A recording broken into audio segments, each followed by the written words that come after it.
Berbicara masalah Wojin, kini ia bukan hanya harus menangani masalah perampokan yang tengah terjadi. Mengenai masalah pribadinya, ternyata juga harus melakukan persidangan untuk mendapat hak asuh putri cantiknya yang bernama Mina. Wojin memang orang yang hebat, namun mantan suaminya yang bernama King Sangman juga bukan orang biasa, melainkan seorang petinggi negara yang akan mencalonkan diri menjadi presiden. Ditambah ibunya yang mulai menua membuat kesehatannya menurun, maka dari itu ia tak boleh terlihat lemah walau sebenarnya dalam hatinya rapuh. Bersamaan dengan itu terlihat Mo Hyuk tengah sibuk menghubungi salah satu pasukan khusus yang bernama Park Chung Wo yang tengah tinggal di dalam gedung. Namun ia bisa sedikit bernafas lega setelah mendapat kabar bahwa Chul Wo berhasil membaur dengan sandera lainnya. Dan dengan lamanya proses penangkapan para perampok ini, Mo Hyuk dijemput untuk menemui Perdana Menteri. Di sana Perdana Menteri menyatakan bahwa Kementerian Keamanan sudah tidak dapat menunda lagi. Mo Hyuk pun mencoba mendinginkan situasi dengan memberitahu bahwa salah satu anggotanya telah berhasil menyusup. Dan Perdana Menteri juga menambahkan bahwa ia mulai mencurigai Wojin karena selalu gagalnya rencana mereka. Mo Hyuk tentu saja percaya akan hal itu, namun Perdana Menteri menunjukkan sebuah berkas informasi dari unit pengintaian bahwa beberapa bulan sebelum perampokan musuh telah meretas para perwira yang mungkin akan terlibat, yang artinya penugasan Wojin adalah bagian dari rencana perampokan. Mereka memang belum bisa memastikan keterlibatan Wojin atas perampokan ini, namun ia sangat yakin bahwa Wojin telah dimanfaatkan. Perdana Menteri juga menambahkan bahwa pertemuan para petinggi akan segera diselenggarakan. Maka dari itu ia meminta agar segera menyelesaikan masalah ini walau dengan resiko apapun jika tidak ingin menerima konsekuensinya. Beralih ke gedung ZEB, di saat semua terlelap, Chul Wo diam-diam bergegas dari tempat tidurnya untuk menghubungi markas tanpa menyadari bahwa Annie Kim mengetahuinya. Dalam kesempatan itu, Mo Hyuk pun memberitahu bahwa para petinggi meminta untuk segera melakukan penyelesaian. Dengan itu Mo Hyuk mengingatkan Chul Wo bahwa prioritasnya kini adalah melumpuhkan profesor agar dapat segera melakukan penyergapan. Tak lupa Mo Hyuk juga meminta anggota lainnya untuk terus bersiaga menangani masalah ini. Singkat cerita, Kenya dan Tokyo mulai mengumpulkan para sandera untuk memberi kabar kepada mereka. Kabar yang pertama adalah Berlin berhenti bertugas untuk sementara waktu, dan kabar kedua Kenya membawa Misun kembali ke dalam kelompok, yang tentu saja hal itu membuat mereka sangat senang. Kenya juga berlaku lebih bijaksana dengan menyiapkan ruangan untuk mereka tidur dan mengingatkan untuk bekerja sama dengan baik. Ia juga menambahkan bahwa para sandera yang sakit dibebaskan untuk beristirahat. Setelah melewati malam yang panjang bersama Profesor, Wojin pun kembali ke pangkalan dan terlihat begitu sumringah. Di sana ia meminta para staf untuk kembali fokus dengan masalah yang terjadi dan berkomunikasi dengan Profesor untuk mencari tahu perkembangan kabar para sandera. Dengan kegagalan rencana mereka kemarin, Wojin berusaha kembali melakukan pendekatan basa-basi menanyakan apa menu sarapan hari ini. Wojin juga menawarkan pasokan makanan untuk mereka tanpa syarat apapun. Di sisi lain terlihat Yongmin yang kembali berusaha mendekati Misun, namun wanita itu nampaknya telah move on, hingga Denver pun datang dan mengajaknya untuk mengganti perban pada lukanya. Melihat perlakuan Denver, kita harusnya sadar bahwa bujang perkasa itu mulai jatuh cinta.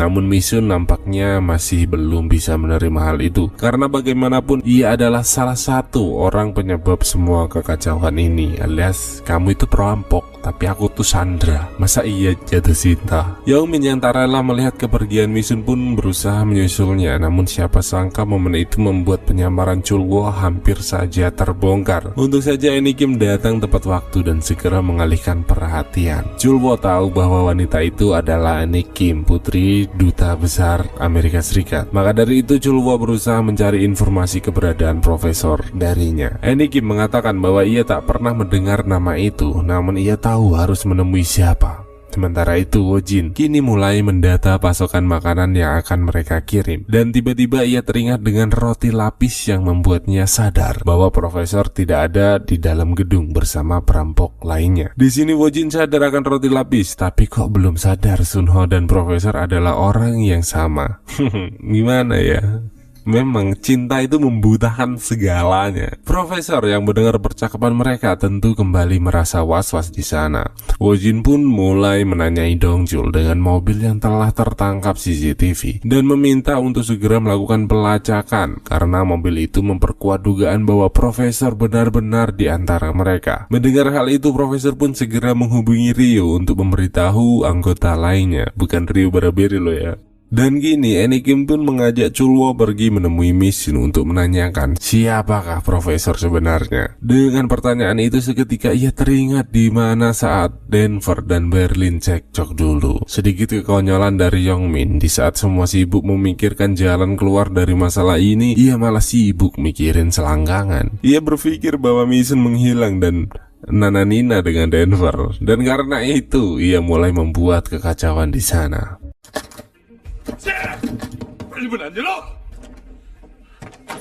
뭐한 짓이야? 다 알아야지. 나 방금 남자 봤어. 빨리 안 열어. 진짜 마셔. 경찰입니다. 경찰이요? 뭐 이거?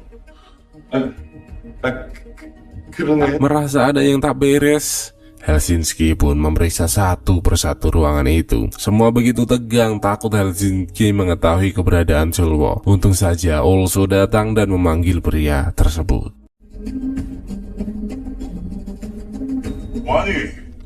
아니, 뭐 좀 이상해서 못한 거 있니? 야.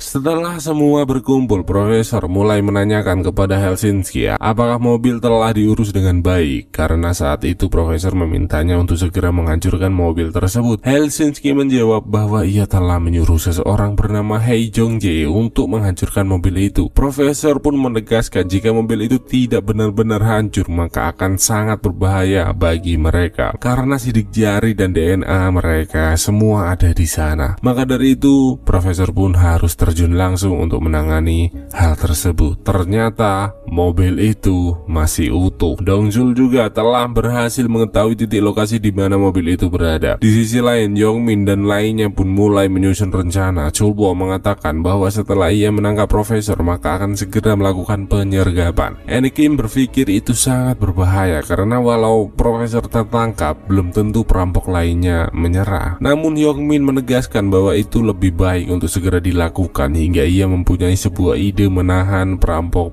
terbodoh untuk diinterogasi mencari keberadaan profesor. Dan seperti yang kita tahu, siapakah perampok terbodoh dan konyol di gedung ini? Misun sempat keberatan akan rencana itu karena bagaimanapun Denver telah menyelamatkan nyawanya. Namun Yongmin kembali menegaskan bahwa Denver adalah salah satu penyebab kekacauan ini terjadi. Dan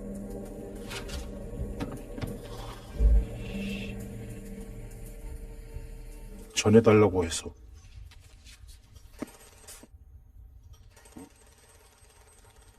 menerima surat itu, Denver pun terlihat sangat senang dan begitu pede. Wah, COD kentuki. Wawak dipikir Denver, ya kan? Namun perkiraannya salah dan ternyata malah digebukin. 미순 씨.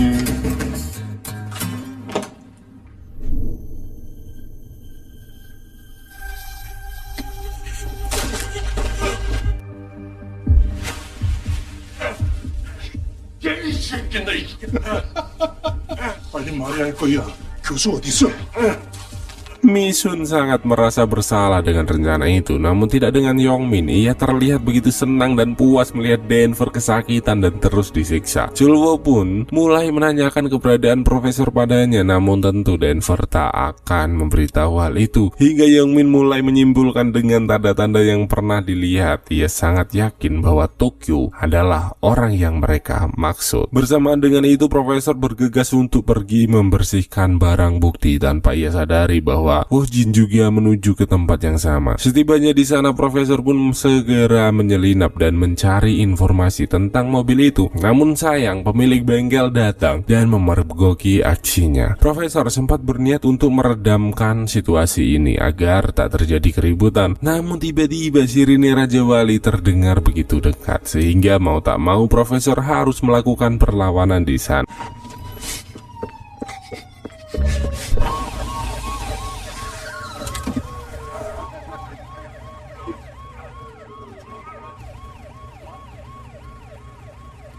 Wojin yang tak mau membuang waktu pun tak tinggal diam dan segera memeriksa tempat tersebut. Begitu pula dengan Chulwo yang mulai membuat kekacauan untuk mengalihkan perhatian agar ia bisa melancarkan aksinya.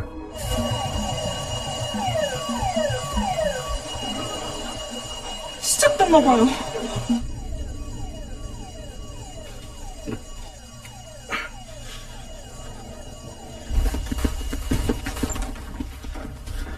같은데. 쟨 또 왜 저래? 전 대원 위치로. 저 화재경부가 잠입한 요원이 보내는 신호라는 거지. 네.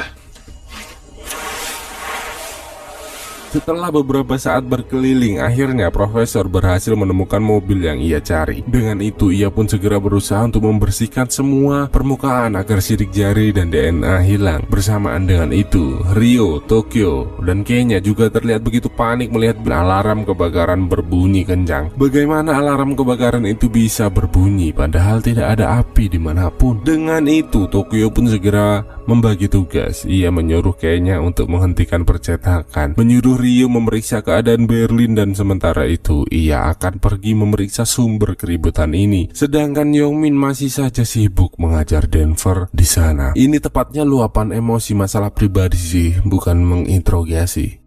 Mason yang melihat hal itu pun memohon kepada Yongmin agar segera menghentikannya. Namun siapa sangka Yongmin malah semakin nekat dan bahkan berniat untuk menghabisi mereka berdua. Mason tak menyerah begitu saja dan mengancam Yongmin di sana. Denver yang melihat kesempatan itu pun segera melumpuhkan pria tersebut.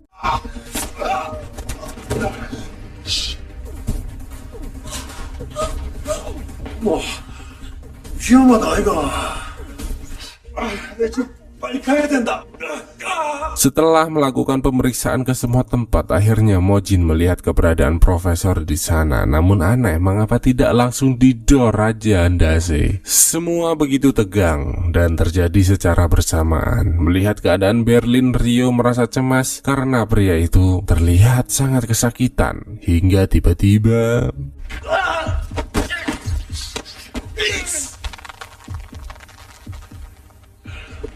sementara itu, Chulwo mulai sadar akan keberadaan Tokyo dan berniat untuk segera menghabisinya. Untuk saja Denver datang tepat waktu dan memberitahu.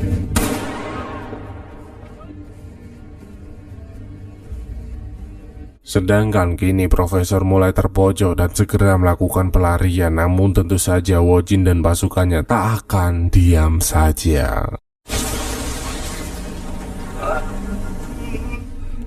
박철호, 응답하라. 박철호!